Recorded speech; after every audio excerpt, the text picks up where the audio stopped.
Betel, and good afternoon, everyone. This is not going to be a speech, I promise. Don't worry, don't run away. What I've been asked to do is just give a few highlights on today's discussion and, some sort of transition with what's going to happen this evening and also tomorrow. I should start, I think, with a short disclaimer.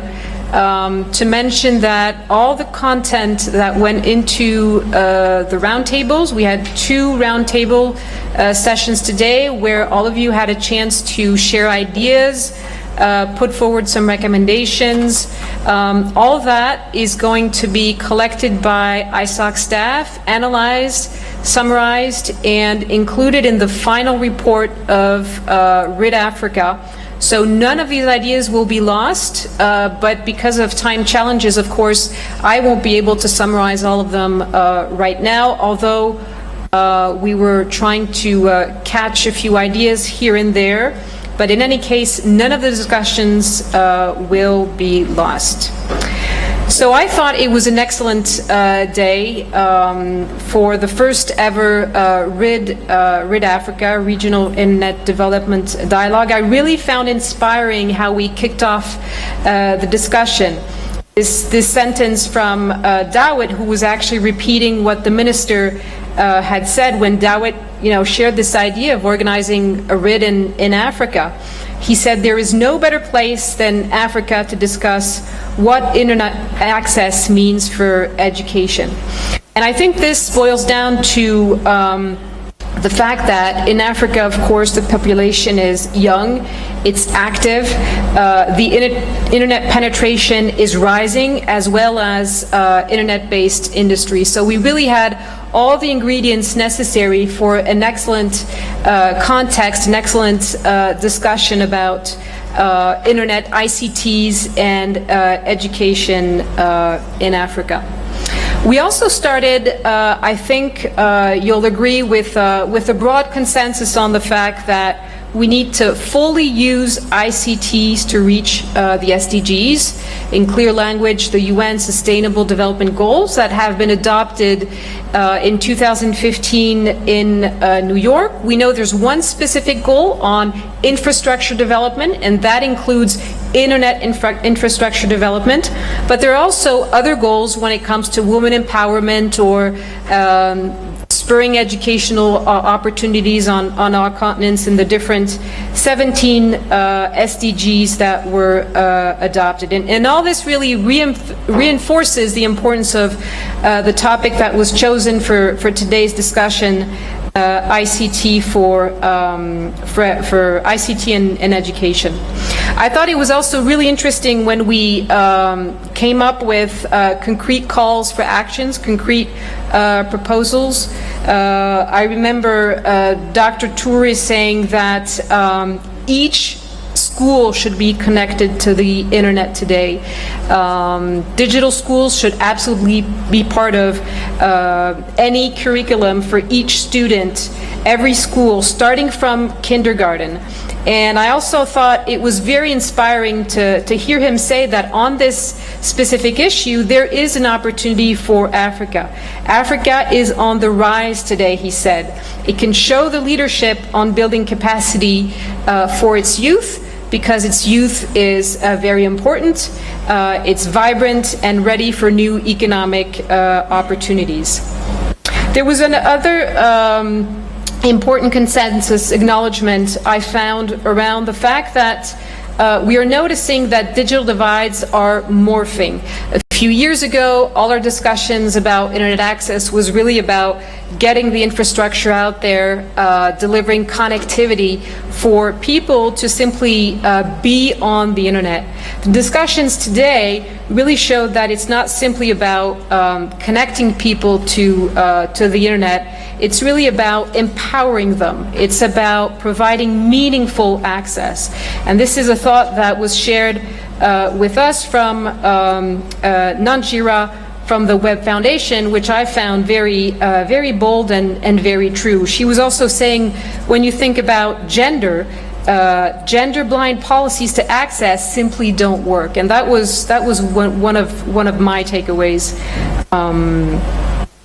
Then we did a deep dive into the issue itself, ICT for education. We started by setting the scene. We started with this very important question. Why is the internet so important for education? And here Lisham Adam, a very well-respected expert in this field, demonstrated with data that trained students and professionals can boost their career, which in turn turns into economic growth if not only they have access to the internet, but if also they're equipped with the right digital skills. And so that leads to the very important question of how can policymakers lift the barriers of integrating the ICTs and education. But then we also, as I was saying earlier, we were also trying to reach tangible recommendations. I mean, because all of these talk shops are interesting, but at the end of the day, the Internet Society and its community are there to take concrete actions or propose concrete recommendations to policymakers. And none of these recommendations, I believe, can be really effective unless they take into account local specificities. I heard three for Africa today. Access to school.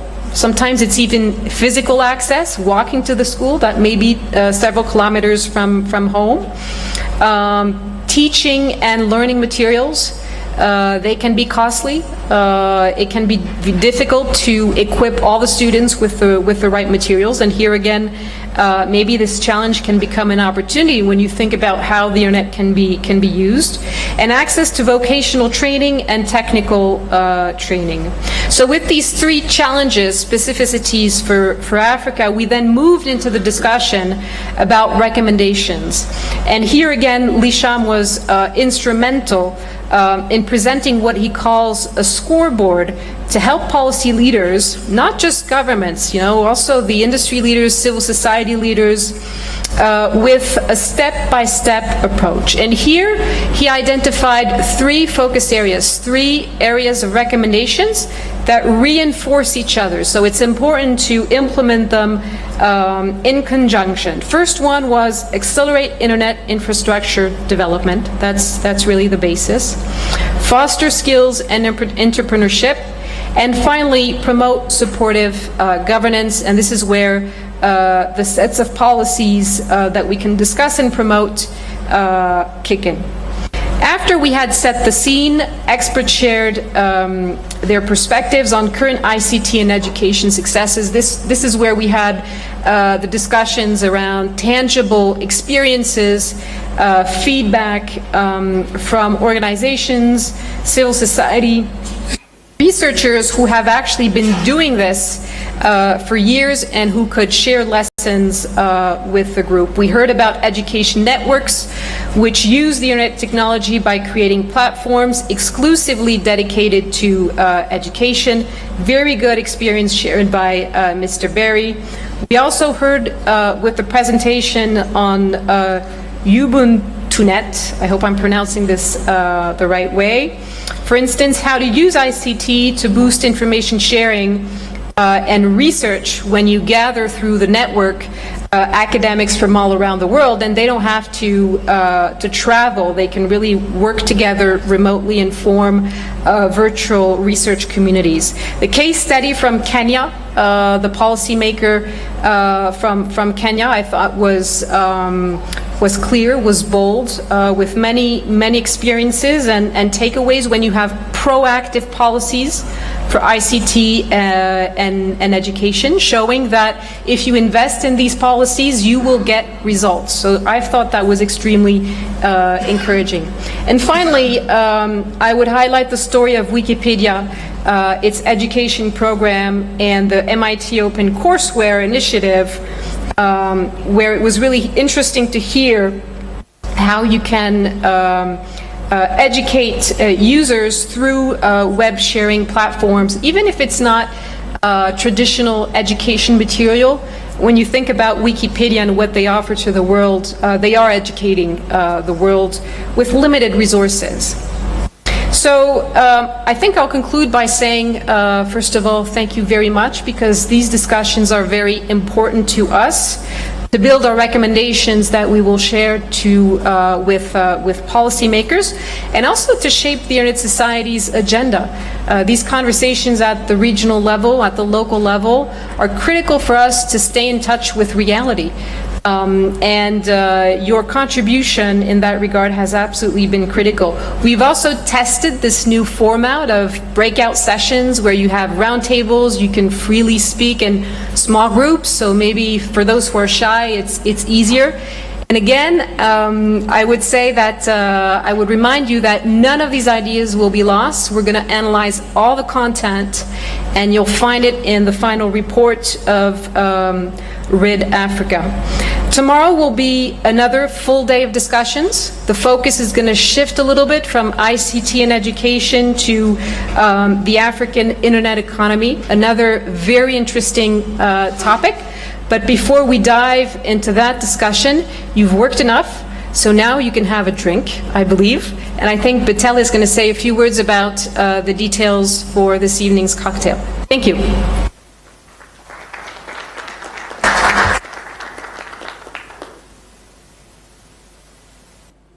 Thank you very much, Constance, for this wonderful wrap-up. So with this, we come to the end of today's discussions. I know you've had a long day, so as Constance mentioned, now it's time to have a little bit of fun and some drinks. We will be having a cocktail in the foyer area. We wanted to have it outside, but unfortunately it's raining, so we'll be having it inside. It starts at 6:30. It's just not drinks and food, but we'll be having the traditional Rwandese dancers coming in and showing us their wonderful cultural dances. So please do join us and enjoy yourselves tonight. So see you tomorrow. Good night.